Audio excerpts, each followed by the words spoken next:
Matrix समझ लो कि matrix होता क्या है, ठीक है, समझना ध्यान से। जैसे ना मैट्रिक्स कुछ नहीं है, तुम्हारे लिए नया टॉपिक है बट बहुत इजी चैप्टर है, ठीक है।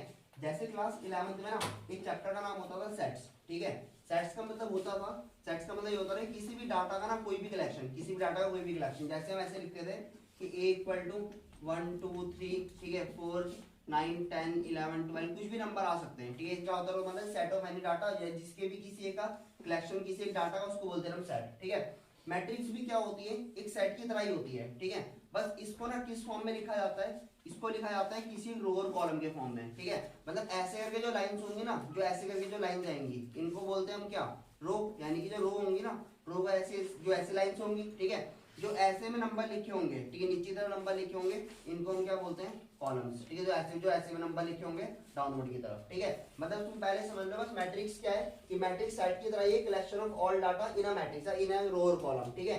किसी रो और कॉलम में ना किसी डाटा को लगाना, उसको बोलते हैं मैट्रिक्स। जैसे एग्जांपल ले लेते हैं, ठीक है। जैसे स्कूल में जब हम वो होते हैं ना, जैसे स्कूल में क्लास में बैठते हैं हम, ठीक है, या ऐसे सोच लो कि जैसे हम ग्राउंड में खेल रहे हैं, ठीक है। तो ग्राउंड में क्या सारे सिंगल सिंगल एलिमेंट हैं, कोई भी कहीं पर मिक्स हो सकता है, ठीक है। बट जब हम किसी क्लास में बैठते हैं तो एक डेफिनेट पैटर्न होता है लगा हुआ, पैटर्न मतलब कि जैसे कि एक लाइन में 4 बच्चे बैठेंगे, उसके पीछे 4, ऐसे तो नहीं होता कि कहीं पर एक लाइन में 4 आगे फिर 6 आगे, ऐसे तो कहीं नहीं होता, एक पैटर्न लगा रहता है वो, ठीक है। तो यानी कि ना मैट्रिक्स क्या है, एक तरीके की रो और कॉलम ही है बस, ठीक है, जिसमें क्या होते हैं कुछ रो और कुछ कॉलम होती है, ठीक है। तो लिखो पहले से डेफिनेशन लिखो, matrix is the collection of matrix is the collection of the any data in the form of row and column, in the form of row and column। अच्छा, रो कॉलम में किसको वो तो नहीं कंफ्यूजन, रो और column क्या होती है। रो का मतलब क्या होती है, जैसे एक रो ये है, एक रो ये अंकुश वाली, एक रो तुम्हारी टिश वाली है, ठीक है। और कॉलम क्या होंगी, फिर ऐसे मैं अपने अकाउंट को, जैसे पहले जैसे मैं होता है ना पेपर, जैसे पेपर अगर मुझे बांटना है तो रो के अकॉर्डिंग कैसे बांटूंगा, पहले बच्चा इसको दूंगा, फिर इसको, फिर इसको। अगर मुझे कॉलम के अकॉर्डिंग बांटना है तो पहले दिवांशु को, फिर अंजलि को, फिर ऐसे करके उसके पीछे की साइड, ठीक है। तो रो जो लाइंस होती है ना वो ऐसे करके होती है, ठीक है, रो ऐसे करके होती है, और कॉलम्स कैसे चलेंगी, ऐसे नीचे की तरफ चलेंगी, ठीक है। किसी भी मैट्रिक्स का ना जैसे एग्जांपल लिखते हैं, देखो समझना, ठीक है। मैं एक मैट्रिक्स का एग्जांपल लिखता हूँ, ठीक है, वहां से समझ में आ जाएंगी बहुत चीजें, ठीक है। देखो a इक्वल टू, ए से शो करते हैं, सेट को शो करते हैं, वैसे ABCD कुछ भी नंबर हो सकता है, कोई भी अल्फाबेट हो सकता है। मैंने लिखा है यहाँ पर 2 4 5, ठीक है, 10 5 -4, ठीक है। a भी हो सकता है, x भी हो सकता है, 2/5 2/3 कुछ भी नंबर हो सकते हैं, ठीक है। 4 0.5, ठीक है, और x² + y² कोई भी नंबर हो सकते हैं, ठीक है। अब देखो मैंने यहाँ पर ना कुछ नंबर्स लिख दिए, कुछ यहाँ पर कुछ डाटा लिखा 2 4 5 4 10 5 है, ठीक है। अब देखो पहले रो और कॉलम समझ लेते हैं, ठीक है। रो जो होती है ना, रो और कॉलम, ठीक है, जो ये वाली जो लाइंस होती हैं, जो ऐसे करके जो लाइंस आ रही हैं, ये वाली एक रो, ये तो इनको बोलते हैं हम रो, ठीक है। जो ऐसे करके लाइन जाएंगी इसको रो, इसको हम नाम देंगे फर्स्ट रो R1, इसको नाम देंगे सेकंड रो, इसको बोलेंगे थर्ड रो, ठीक है। मैं तुम्हें अगर बोलता हूँ ना कि मुझे बताओ जरा एलिमेंट्स, ठीक है, ये एलिमेंट्स, ये सारे सेट के अंदर एलिमेंट्स होते हैं, ये एलिमेंट्स ही हैं, ठीक है। मैं तुम्हें बोलता हूँ element of R1, first row के एलिमेंट, तो फर्स्ट रो के एलिमेंट कौन कौन होंगे, 2 होगा, 4 होगा, 5 होगा, 4 होगा, ये सारे पहले रो के एलिमेंट, समझ में आ गए, ठीक है। मैं अगर तुमसे पूछता हूँ कि मुझे बताओ एलिमेंट ऑफ R3 यानी कि थर्ड रो के एलिमेंट, तो थर्ड रो का पहला एलिमेंट कौन है, A होगा, सेकंड एलिमेंट कौन है, x होगा, उसके बाद थर्ड एलिमेंट कौन आ जाएगा, -2/3, अगला एलिमेंट क्या हो जाएगा, x² + y², ये प्लस में तो पूरा एक एलिमेंट होगा, समझ में आ गया ना ये, ठीक है। तो यानी कि एलिमेंट ऑफ R1 R2 ये सब क्या है, इसके यहाँ पर क्या चल रही है, रो चल रही है। तो इस वाली मैट्रिक्स के अंदर ना टोटल रो कितने होंगे, 3 रो है यहाँ पर, उसके एलिमेंट लिख दिए मैंने, ठीक है। दूसरा, अगर मैं ऐसे में लिखता हूँ डाउनवर्ड की तरफ, तो ये पहले वाली क्या हो जाएंगी, जो डाउनवर्ड की तरफ होती है इनको क्या बोलते हैं हम, कॉलम्स, ठीक है। तो ये वाले तुम्हारे क्या होंगे, कॉलम्स होंगे, तो ये वाले तुम्हारे यहाँ पर मार्क कर देते हैं हम कॉलम्स, ठीक है। ये पहला वाला कॉलम C1, ये C2 हो जाएगा, ये C3 और ये क्या हो जाएगा C4, ठीक है।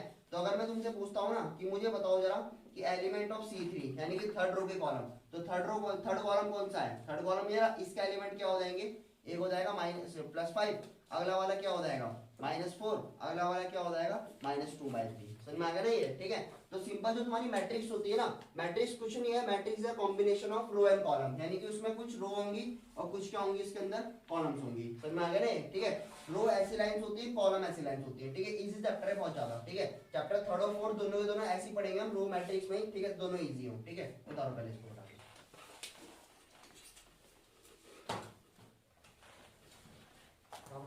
ठीक है।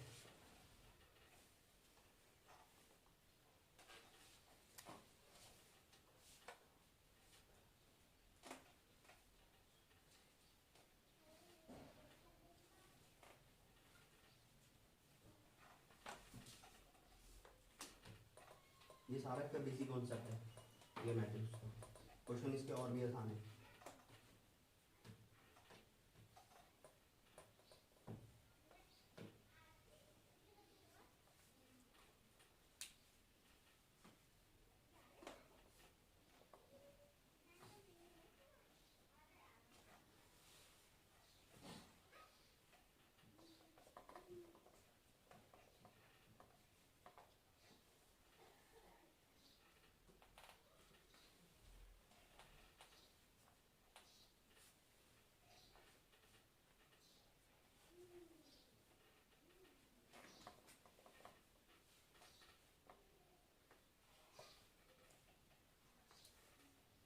हो गया ना।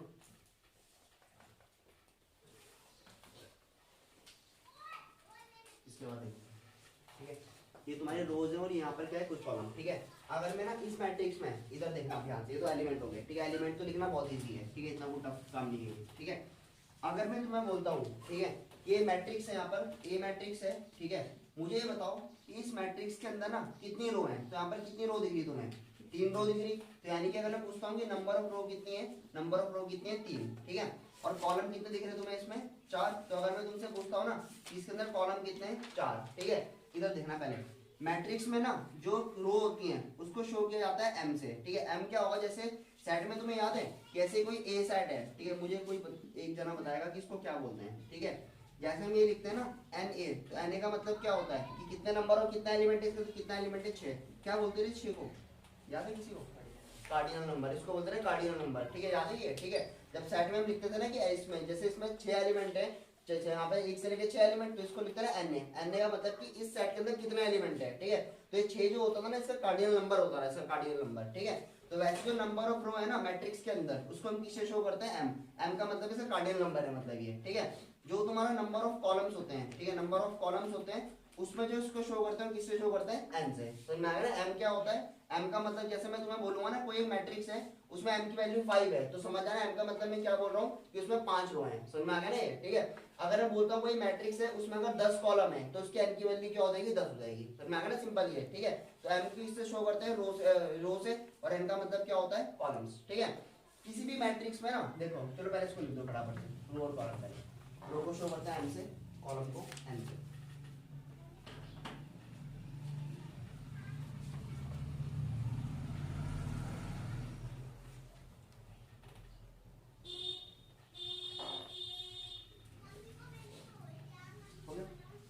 देखो अब इसको फटाफट से, जैसे हमने रो और कॉलम सीख लिया कि रो को हम किससे शो करते हैं, एम से, और इसको किससे शो करते हैं, ठीक है। सेट्स के अकॉर्डिंग में ना, सेट में हम क्या बोलते हैं, कार्डिनल नंबर। सेट में क्या बोलते हैं, कार्डिनल नंबर। यहाँ पर एक कार्डिनल नंबर नहीं आता, इसको बोलते हैं ऑर्डर, ठीक है। Order of matrix. Order of matrix ये बताता है, सुनो ध्यान से, ठीक है। ऑर्डर ऑफ मैट्रिक्स ये बताता है कि कितने उस मैट्रिक्स के अंदर ना कितने नंबर ऑफ रो है और कितने नंबर ऑफ क्या है उसके अंदर, कॉलम्स है। समझ में आ गया ना, मैट्रिक्स ये बताता है ऑर्डर, ठीक है, उसको बोलते हैं ऑर्डर, ठीक है। तो देखो किसी का भी जब ऑर्डर लिखना होता है ना, किसी भी मैट्रिक्स का जब ऑर्डर लिखना होता है तो ऑर्डर कहाँ पे लिखा जाता है, हमेशा ऐसे देखो, m into N. m into N का मतलब क्या हुआ, सबसे पहले कौन आएंगी, नंबर ऑफ रो आएंगी, मल्टीप्लाई, उसके बाद कौन आएंगे, नंबर ऑफ कॉलम्स, ठीक है। तो देखो जैसे ना मैंने यहाँ पर एक, इसकी रो कितनी, यहाँ पर 3 रो होंगी। अगर मैं इसके ऊपर मैट्रिक्स लिखा है, इसका एग्जांपल अगर मैं लेता हूँ, तो यहाँ पर जो रो होंगी ना, रो यानी कि m की वैल्यू, कितनी होंगी, 3 होंगी, क्योंकि 3 रो है इसके अंदर, और कॉलम कितने हैं इसके अंदर, 4। तो यानी कि जो कॉलम होगा ना n जो होगा उसकी वैल्यू कितना होगा, 4, ठीक है। और किसी भी मैट्रिक्स का ऑर्डर, इसको बोलते हैं m इंटू एन, ऑर्डर है इसका, ठीक है, इसको याद रखना, ठीक है। पेपर में आसान आसान क्वेश्चन भी आते हैं कि फाइंड द ऑर्डर, ठीक है। और एक ऑर्डर ना, सुनो ध्यान से, एक ऑर्डर तुम्हें चैप्टर 9 में भी दिखेगा, ठीक है, ऑर्डर एंड डिग्री, ठीक है, उसका मतलब अलग होता है, समझ में आएगा ना। ये ऑर्डर किसकी बात कर रहे हैं हम, मैट्रिक्स वाला। पेपर के अंदर आएगा ना तो डिफरेंशिएट करना बहुत ही आसान है कि अगर ऑर्डर पूछ रहा हो तो कौन से चैप्टर का ऑर्डर है ये। एक थर्ड चैप्टर में ऑर्डर यूज करते हैं, वही 9 चैप्टर में भी ऑर्डर यूज होगा, ऑर्डर एंड डिग्री करके, ठीक है। देखो तुम्हें नंबर ऑफ ये जो ऑर्डर होता है ना किसी भी मैट्रिक्स का, वो हमेशा ना राइट बॉटम में लिखा जाता है, राइट बॉटम में, इस वाले कॉर्नर में लिखा जाता है, ठीक है। तो यहाँ पर ऐसे लिखेंगे m इंटू एन, या m इंटू एन को मैं ऐसे लिख सकता हूँ। इसके अंदर कितनी रो दिख रही है तुम्हें, 3 रो लिखी हुई इसके अंदर, तो ये 3 आ जाएगा, मल्टीप्लाई नंबर ऑफ कॉलम कितने हैं इसके अंदर 4, तो 3 इंटू 4। तो किसी भी मैट्रिक्स का ना जो यहाँ पर एक किनारे पे नंबर लिखा होगा, ठीक है, राइट बॉटम में, ठीक है, नीचे पे, ठीक है, इसको हम क्या बोलते हैं, ये होता है ऑर्डर ऑफ मैट्रिक्स, यानी ये क्या कहलाएगा, इसका ऑर्डर। समझ में आ गया ना, ठीक है। एक और चीज, जब मैं ऑर्डर को निकालता हूँ m इंटू एन, तो यही पता भी किसके बराबर आता है, ये बराबर आता है टोटल एलिमेंट्स, ठीक है, total elements in a matrix, यानी कि उस मैट्रिक्स के अंदर कितने एलिमेंट है, ठीक है। चाहे हम काउंट कर लेते हैं, देखो 1 2 3 4 5 6 7 8 9 10 11 12 एलिमेंट है, और 3 इंटू 4 कितना है, तो 12 ही आएगा। तो यानी कि जब मैं किसी मैट्रिक्स का ऑर्डर निकालता हूँ ना, तो क्या डिफाइन करता है कि उस एलिमेंट, उस मैट्रिक्स के अंदर कितने एलिमेंट प्रेजेंट है। समझ में आ गया ना, ठीक है। मैंने तुम्हें बोला कि एक मैट्रिक्स है, अब क्वेश्चन कैसा आता है, देखो इजी क्वेश्चन है। एक मैट्रिक्स है, उसका ऑर्डर है, उसमें नंबर ऑफ रो है सपोज 10, और नंबर ऑफ कॉलम कितने हैं 5, ठीक है। मैंने पूछा इसके अंदर टोटल एलिमेंट कितने होंगे, तो कुछ नहीं करना है, इसका तुम ऑर्डर निकाल दो। ऑर्डर क्या होता है m इंटू एन, तो m इंटू एन 10 इंटू 5, ये आएगा तुम्हारा 50, और ये किसके बराबर होता है, टोटल एलिमेंट इन मैट्रिक्स। समझ में आ गया ना ये, ठीक है। करो फिर ये रेड पेन वाला नोट, ठीक चलो।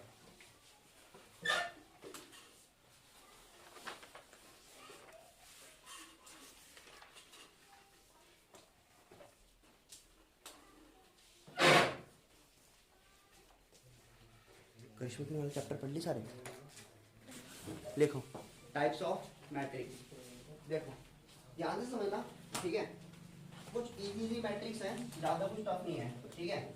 इसके जो टाइप्स होते हैं ना, ठीक है, टाइप्स क्या क्या होते हैं समझो। देखो पहले सब समझना, एक एक करके टाइप लिखेंगे, उसकी डेफिनेशन लिखते रहेंगे, ठीक है। सबसे पहला होता है रो मैट्रिक्स, ठीक है, रो मैट्रिक्स। रो मैट्रिक्स में नथिंग, रो मैट्रिक्स होता क्या है, जिस मैट्रिक्स में ना, ठीक है, जिस मैट्रिक्स में ओनली वन रो होती है, ठीक है, जिस मैट्रिक्स में क्या होगी, ओनली वन रो, ठीक है, मतलब एक ही रो होगी, और कॉलम अनडिफाइंड है, ठीक है। कॉलम का मतलब कि कॉलम्स कितने भी हो सकते हैं, इनफाइनाइट या फाइनाइट, कुछ भी हो सकते हैं, ठीक है। इनफाइनाइट छोड़ देते हैं, ऐसे बोल देते हैं फाइनाइट, ठीक है। जो तुम्हारे कॉलम्स है ना, वो कितने भी हो सकते हैं, फाइनाइट होंगे, ठीक है। जैसे एग्जांपल समझना आप, ठीक है।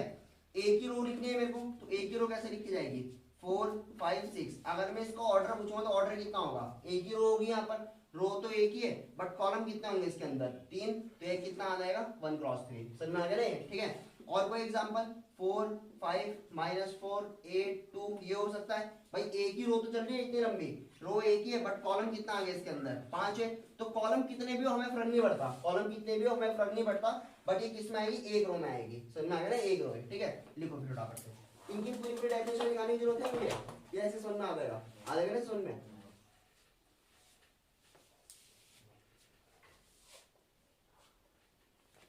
एक एग्जांपल खुद से भी ऐड कर देना, कोई सा भी, है ना। 3 एग्जांपल हो जाएंगे।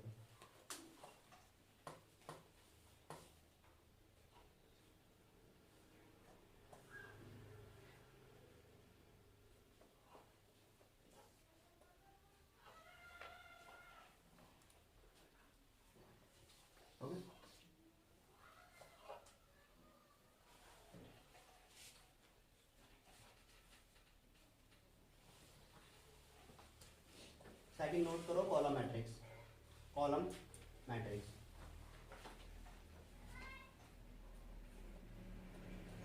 द मैट्रिक्स, डेफिनेशन लिख दो, the matrix which has only one column, row का उल्टा हो जाएगा, है ना। The matrix which has only one column and finite number of rows, and finite number of rows, ठीक है। सब व्हाइट बोर्ड पे देखना इसके बाद, ठीक है। कॉलम मैट्रिक्स इसी की तरह है सेम, कॉलम में भी कुछ नहीं है, हमने लिखा कॉलम मैट्रिक्स, ठीक है। तो कॉलम मैट्रिक्स क्या होती है, जिनमें क्या होती है कि नंबर ऑफ कॉलम कितनी होंगी, मतलब n कितना रहेगा, 1 रहेगा, और m क्या हो सकता है, फाइनाइट। m और n तो समझ में आ रहा है ना, इसका n का मतलब क्या होगा, नंबर ऑफ कॉलम, इसका मतलब नंबर ऑफ रो, ठीक है। अगर मैं एग्जांपल की बात करता हूँ तो ऐसे हो सकता है, देखो 4 5 6 7, ठीक है। इसमें रो कितनी है भाई, एक लाइन, दो लाइन, तीन और चार, तो चार तो इसके अंदर रो होगी, बट कॉलम तो एक ही है ना, ऐसी लाइन तो एक ही होगी, तो इसका मतलब क्या हो गया 4 into 1, समझ में आ गया ना, ठीक है। और कोई एग्जांपल भी हो सकता है, ठीक है, और यहाँ पर भी लिख सकता हूँ 4 5 6 7 8 9 10, ठीक है। तो कितने नंबर हो गए देखो, 1 2 3 4 5 6 7, 7 हो गए, तो कितना आ गया 7 क्रॉस 1, तो 7 क्रॉस 1 इसका एग्जांपल, ठीक है। लिख दो फटाफट से।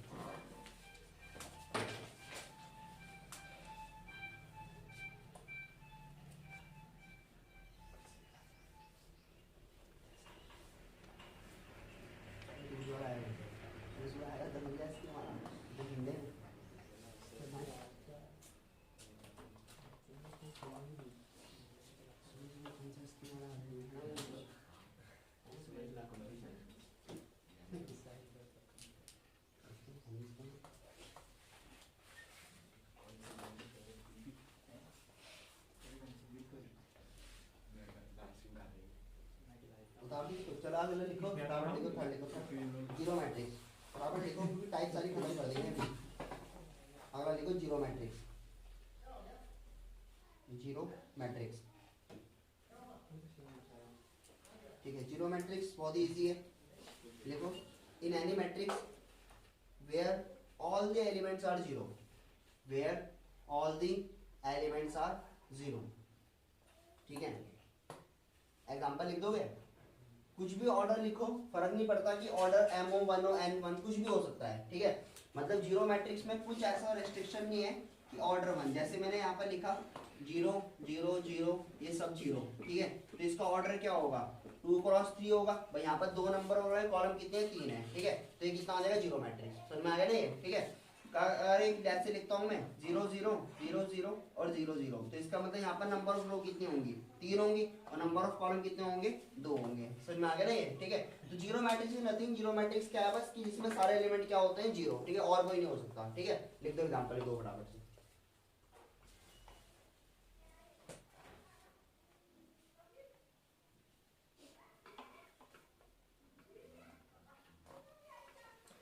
हो गया, उतार दिया, देखो बता देना इसको। चार मैट्रिक्स है, ध्यान से समझना, ठीक है। चार मैट्रिक्स एक साथ बताता हूँ, चार एग्जांपल, ठीक है, चार टाइप उसके, ठीक है। एक साथ क्यों बता रहे हैं, क्योंकि वो एक साथ ही समझ में आती है, अलग अलग नहीं आती समझ में, ठीक है। ध्यान से देखना, बहुत ज्यादा इंपॉर्टेंट चीज है वो, क्योंकि जो फोर्थ वाला चैप्टर है वो पूरा इसी के ऊपर बेस्ड है, ठीक है।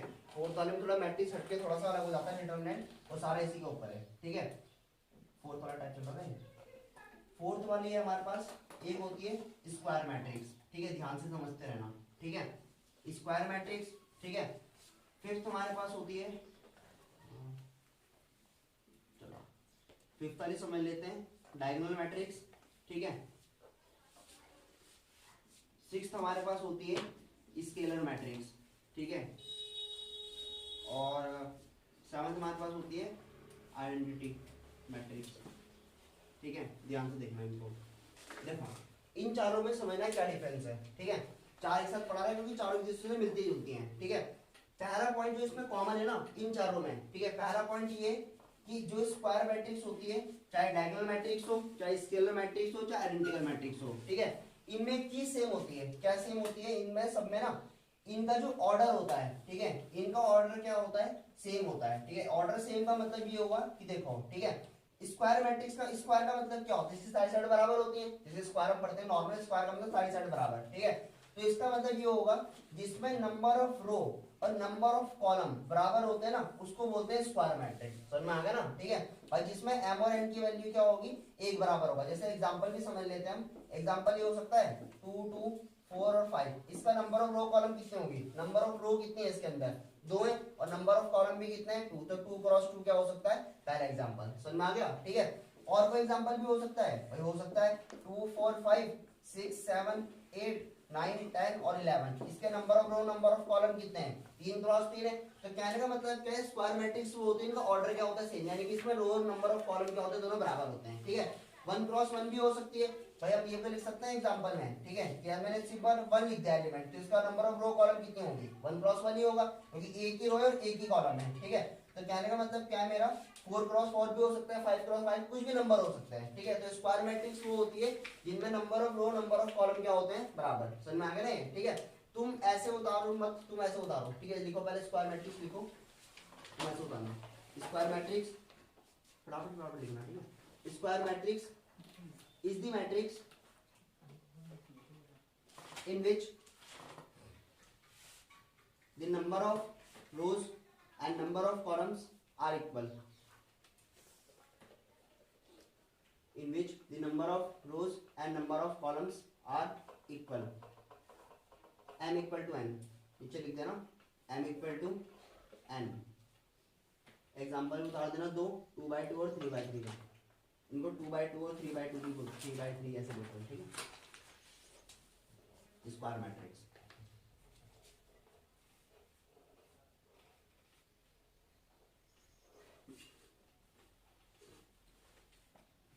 हो गया।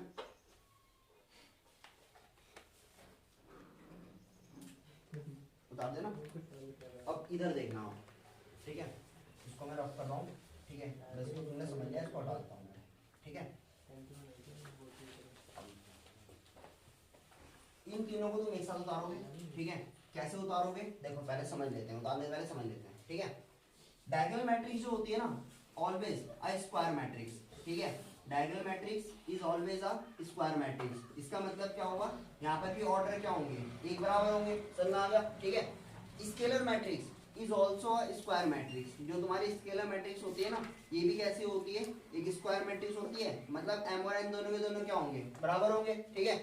और डायगोनल मैट्रिक्स, ठीक है, is also a square matrix. ये भी तुम्हारी कैसी मैट्रिक्स होती है, स्क्वायर मैट्रिक्स होती है, जिसमें m और n क्या होते हैं, बराबर। समझ में आ गया ना। एक देखो तीनों को मैं एक साथ क्यों बता रहा हूँ, क्योंकि तीनों में छोटा छोटा डिफरेंस होता है, ठीक है। बाकी सब चीज कॉमन है, बस एक छोटा छोटा डिफरेंस है सब में, ठीक है। जैसे ऐसे होता है ना कि हम एडिशन सब्जेक्ट लेते हैं, बाकी चीजें सब पे सेम ही होगी, एक सब्जेक्ट सब पे चेंज है, तो वो इनमें सब में कि ना एक एक चीज तो सब में अलग है, बस बाकी सब कुछ कॉमन है। तो स्क्वायर मैट्रिक्स है, ये भी स्क्वायर मैट्रिक्स, वो भी स्क्वायर मैट्रिक्स है, ठीक है।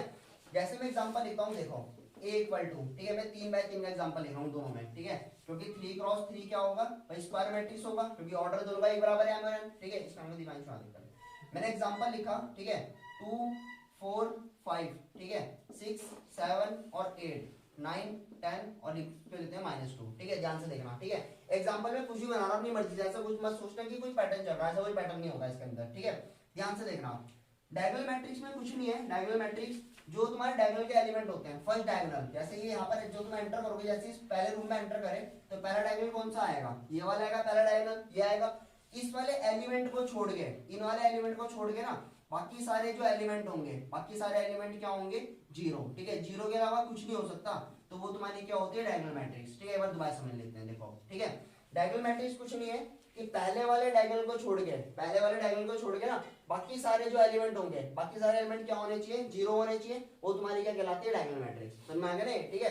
मतलब ऐसे भी बोल सकते हैं कि वेयर, ठीक है, वेयर ऑल डायगोनल एलिमेंट, ठीक है, जो पहले वाले जो डायगोनल एलिमेंट होंगे ना, ठीक है, all diagonal elements are non zero. Non zero का मतलब कि जीरो नहीं होंगे, ठीक है। And other elements are zero, जो तुम्हारे अदर एलिमेंट होंगे ना, बाकी के जो एलिमेंट्स होंगे वो तुम्हारे क्या कहलाए जाएंगे, जीरो। समझ में आ गया ना, बाकी एलिमेंट जो होंगे, ठीक है। तो दोबारा समझो, डायगोनल मैट्रिक्स क्या है कि जो एलिमेंट होंगे ना, ये वाले, सिर्फ ये वाले एलिमेंट, ठीक है, इधर वाले मत जोड़ लेना, गलत हो जाएगा, ठीक है, इधर वाले मत जोड़ लेना। मतलब कि एग्जांपल, जैसे अगर सपोज किसी ने ऐसे लिख दिया, ठीक है, यहाँ पर लिखा 2 4 और 5 और ये सब जीरो कर दिए, क्या ये भी डायगोनल मैट्रिक्स है, ये नहीं है डायगोनल मैट्रिक्स। डायगोनल में समझ याद रखना, जब भी हम एंटर करेंगे तो पहला रूम कौन सा आएगा, पहला कमरा ये आएगा, तो यहाँ से जो पहला डायगोनल बनेगा ना, ये वाला क्या नहीं होना चाहिए, जीरो नहीं होना चाहिए, ठीक है। अगर ये भी जीरो होगा तो क्या होगा, जीरो मैट्रिक्स बन जाएगी, जो भी पढ़ के आए पीछे हम जो भी लिखा था हमने। तो बट डायगोनल में याद रखना, स्क्वायर मैट्रिक्स तो है, ऑर्डर तो बराबर है, बट ये वाले डायगोनल सारे क्या होंगे, नॉन जीरो होंगे, बाकी सब एलिमेंट क्या होंगे, जीरो होंगे। समझ में आ गया, ठीक है। अब स्क्वायर मैट्रिक्स, स्क्वायर मैट्रिक्स भी कुछ इसी तरह की होती है, ठीक है, ध्यान से समझना, ठीक है, इसको बाद में लेना। स्क्वायर मैट्रिक्स भी कुछ इस तरह की होती है, ठीक है। जैसे मैंने एग्जांपल लिखा, ठीक है, 4 5 7 8 4 5, ठीक है, 4 2 4, ये नंबर लिखा मैंने, ठीक है। यहाँ पर भी वही होगा, जैसे तुम पहले रूम में एंटर करोगे ना तो पहला डायगोनल कौन सा आएगा, पहला डायगोनल ये वाला आएगा। इसको छोड़ के ना बाकी सारे एलिमेंट क्या कहलाएंगे तुम्हारे, जीरो, यानी कि ये वाले एलिमेंट क्या होंगे तुम्हारे, सबके सब क्या होंगे, जीरो। समझ में आ गया ना, ठीक है। अब इन दोनों में क्या डिफरेंस है भाई, दोनों में जैसे तो पढ़ रहे हैं, इन दोनों में क्या डिफरेंस है देखो। यहाँ पर जो ये डायगोनल के एलिमेंट होंगे, यानी कि जो जितने भी तुम्हारे डायगोनल से एलिमेंट रहेंगे ना, डायगोनल एलिमेंट, ये तुम्हारे क्या होंगे, अनइक्वल होंगे। अनइक्वल का मतलब क्या होगा, ये सबके सब क्या होंगे, एक बराबर नहीं होंगे, ठीक है भाई। यहाँ पर 2 था, ये -2 है, 7 सबके सब अनइक्वल है। सपोज ये -2 होता, सपोज, ठीक है, -2 बराबर है पर 7 बराबर नहीं है, तो तुम्हारे किसके अंदर जाएगा, डायगोनल के अंदर जाएगा, ठीक है। स्केलर मैट्रिक्स में बस एक तरीके का डिफरेंस होता है कि जो ये तुम्हारे डायगोनल के एलिमेंट होते हैं ना, यानी कि ऑल डायगोनल, ऐसे लिख सकते हैं हम कि ऑल डायगोनल एलिमेंट्स, ठीक है, all diagonal elements are non zero, वो सबके सब क्या होंगे, नॉन जीरो होंगे। एंड इक्वल एलिमेंट, वो सबके सब आपस में भी क्या रहेंगे, इक्वल भी रहेंगे। समझ में आ गया ना, ठीक है। And all other non element, यानी कि ऐसे लिख देते हैं, ऑल अदर नॉन डायगोनल या ऑल अदर एलिमेंट लिख देते हैं कि all other elements are zero, यानी कि जो बाकी के जो एलिमेंट होंगे ना, बाकी के सारे एलिमेंट क्या होंगे, जीरो। समझ में आ गया ना, ठीक है। तो इन दोनों में पहला डिफरेंस बस यही है कि बाकी सारे एलिमेंट जीरो है, ये भी स्क्वायर मैट्रिक्स है, ये भी स्क्वायर मैट्रिक्स है, ठीक है। इसके डायगोनल के एलिमेंट बाकी छोड़ के सारे जीरो है, इसके डायगोनल के एलिमेंट छोड़ के भी बाकी सारे जीरो है, बट डिफरेंस इतना सा है, इसके जो डायगोनल के एलिमेंट होंगे वो सबके सब क्या होंगे, अनइक्वल होंगे। यहाँ पर मैं लिख देता हूँ अनइक्वल, और इसके जो डायगोनल के एलिमेंट होंगे सबके सब क्या होंगे, इक्वल होंगे। समझ में आ गया, ठीक है। आइडेंटिकल मैट्रिक्स इससे भी ज्यादा आसान है। देखो आइडेंटिकल मैट्रिक्स मैंने कोई सपोज मैट्रिक्स लिखा भाई, इसमें भी तो सेम ऐसे चलेगा क्योंकि तीनों के तीनों एक जैसे एक साथ ही है लगभग, ठीक है। डायगोनल के एलिमेंट छोड़ के ना बाकी सारे एलिमेंट क्या होते हैं, जीरो, ठीक है। जैसे मैं एग्जांपल लिख देता हूँ यहाँ पर 1 1 1 0 0 0, ये वाला जीरो, ये जीरो, ये और ये वाला जीरो, ठीक है। अब इसमें क्या डिफरेंस है देखो, ठीक है, तीनों में समझ लेते हैं। एक चीज तो हमने समझ लिया कि तीनों की तीनों क्या होती है, स्क्वायर मैट्रिक्स होती है। डायगोनल के एलिमेंट छोड़ के सब में तीनों में क्या चल रहे हैं, जीरो चल रहे हैं, ठीक है। बस इसमें क्या फर्क है, तीनों में क्या डिफरेंस है, देखो छोटा सा डिफरेंस है बस। इसमें जो तीनों एलिमेंट होंगे वो क्या होंगे, अनइक्वल होंगे। इसमें तीनों के तीनों एलिमेंट क्या होंगे, इक्वल होंगे। और इसमें ना हमेशा, यानी कि ऑल डायगोनल एलिमेंट्स, ठीक है, all diagonal elements are equal, यानी कि जितने भी तुम्हारे क्या होंगे डायगोनल के जो एलिमेंट्स होंगे ना आर इक्वल। साथ में इक्वल के साथ साथ ना ऑलवेज इक्वल टू 1, वो हमेशा किसके बराबर होंगे, हमेशा 1 के बराबर होंगे। आइडेंटिटी का मतलब होता क्या था, छोटी क्लास में अगर तुम्हें याद होगा ना 7th 8th में, इसका मतलब इसकी वैल्यू 1 होती है, इसकी वैल्यू, ठीक है। तो यहाँ पर जितने भी डायगोनल के एलिमेंट होंगे सबके सब क्या रहेंगे, हमेशा 1 रहेंगे, ठीक है। अगर 1 के अलावा 2 2 हो गए तो किसकी तरफ कन्वर्ट हो जाएगी, स्केलर की तरफ। समझ में आ गया ना, ठीक है। अगर 2 2 2 लिखूंगा तो क्या बनेगी, स्केलर बनेगी। अगर मैं ये 4 है ना, ये 4 चल रहा है यहाँ पर, इसी 4 को अगर मैं क्या कर देता हूँ, मैं यहाँ पर 1 कर देता हूँ, यहाँ पर क्या कर देता हूँ 1, और यहाँ पर भी कर देता हूँ 1, तो ये क्या बन जाएगी, स्केलर आइडेंटिकल मैट्रिक्स बन जाएगी। 1 की जगह पे अगर मैं 11 कर देता हूँ तो क्या बन जाएगी, स्केलर मैट्रिक्स बन जाएगी। समझ में आ गया तीनों में क्या डिफरेंस है, ठीक है। उतारो इसको।